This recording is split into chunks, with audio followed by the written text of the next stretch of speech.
I'm joined by Josh Roos, Senior Research Fellow in Politics and Religion, Deakin University, Melbourne. Mr. Roos, please take us through what is the situation on ground as of now, while we offer our condolences to anybody who was injured or has perhaps lost their lives. Thank you. So as you know, about 7 o'clock this evening, Sydney time, there was an attack on a Hanukkah event for the Jewish community on Bondi Beach, which is a very iconic beach here in Australia and is world famous. 2 gunmen, at least, attacked the event, and the latest figures indicate that at least 10 have been killed, with 12 injured, although it may well significantly increase as the numbers come in. This is a direct targeting of Australia's Jewish community by Islamist extremists. The event, as it has unfolded, the targeting is very specific against this event. Notable members of the community, including a rabbi, have been killed. There's obviously a significant amount of emotion in the wider community. We're now waiting for the government to make statements, and the government needs to come out very strongly on this in a very transparent manner and condemn it. We know that community figures have condemned the attack from across the political and religious spectrum, but we're now waiting to see find out more details about precisely who was involved. Extremely sorry to hear those details, Mr. Roos. Is this now being treated as an act of terror? It almost certainly will be, although that is a matter for investigation. The New South Wales Police will have to identify a motive, and they will have to identify the individuals involved. That will take some time. In the Australian context, it is unusual, as apparent as it might appear, for any attack to be designated as terrorism immediately. Whilst politically speaking, that will certainly occur, this is typically something that might take a day or two at least. Mr. Roos, for anybody who's perhaps new to this region, if you can give us an understanding of how crowded Bondi Beach would be on a Sunday evening, especially during Hanukkah celebrations, and what's the age group of the people who are regular here for these celebrations, or a profile, if you would know any such figure? Yeah, Bondi Beach is one of Australia's most iconic tourist destinations, very international area, and you could typically see tens of thousands of people along that beachfront on a really nice warm day. On a Sunday evening, you're still going to have several thousand people in the area and in the surrounding shops and cafes and restaurants and pubs. The event itself, the demographic is traditionally a little bit younger, although in the eastern suburbs it's a very expensive area, so a lot of people come into the area to enjoy the beach and then depart for the day. It's also, as an area traditionally strong Jewish population in that area. A lot of Jewish population in the eastern suburbs of Sydney. And for that reason, there has been some provocations in terms of targeting that beach by protesters around the war in Palestine and so on over the last year, where people have come down and protested on the beach. So it was a symbolic event. It was very clearly targeted at the Jewish community. And this is in a context where a lot of Australian Jews are now quite concerned about their safety in Australia as a whole, and some are even talking about leaving Australia. So deeply concerning for not only our Jewish population, but Australia as a whole.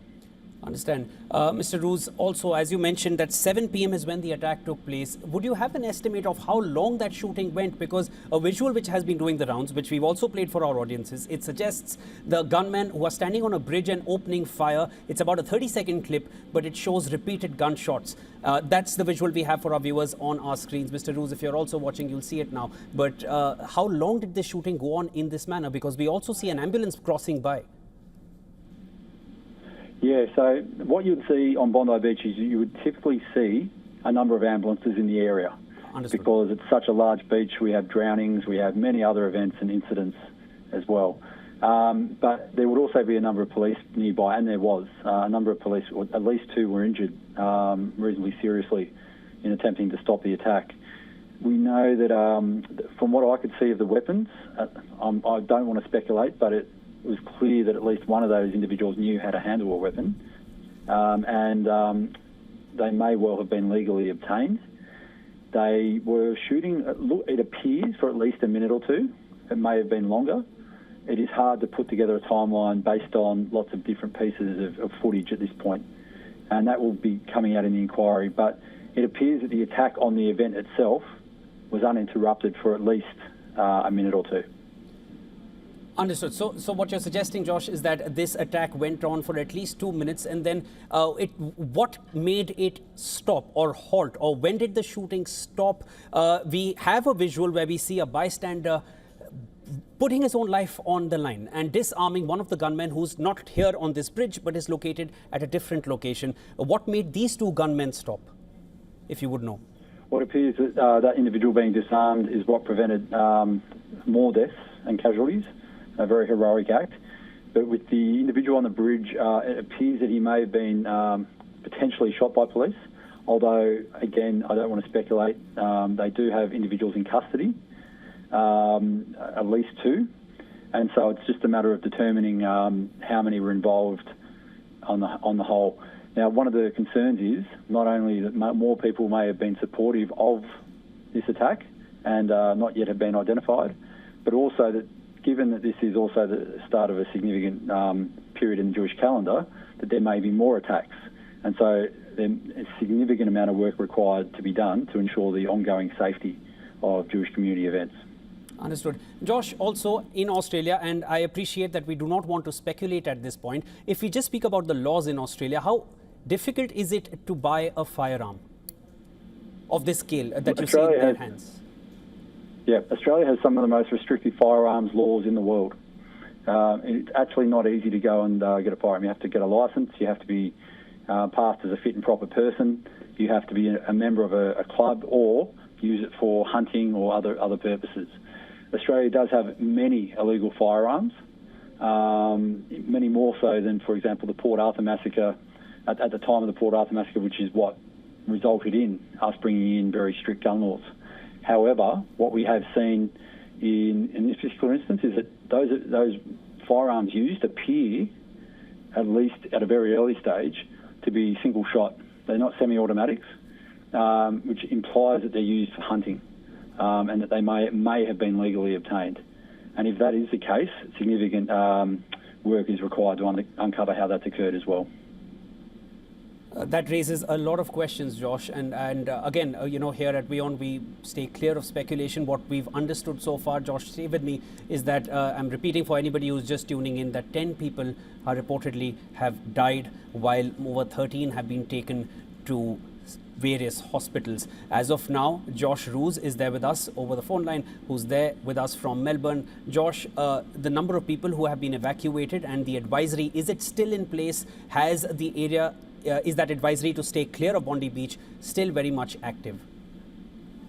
Yeah, that advisory will likely be in place for at least a day. They're going to clear the area out, and obviously it's a crime scene and a significantly sized crime scene.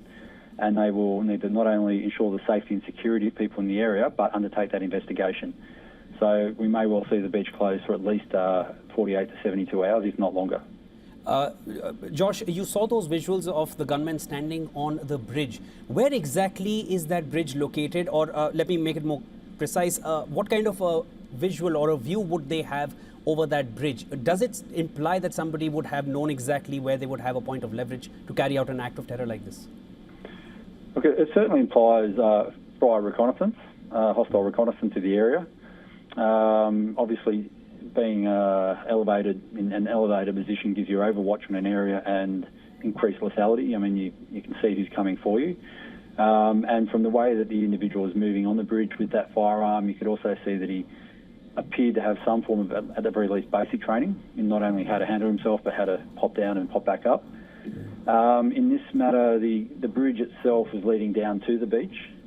The beach itself is actually very large. It's a significant size stretch of sand, and there are many shops and restaurants and pubs nearby. There's car parks. It's a quite large area as a whole.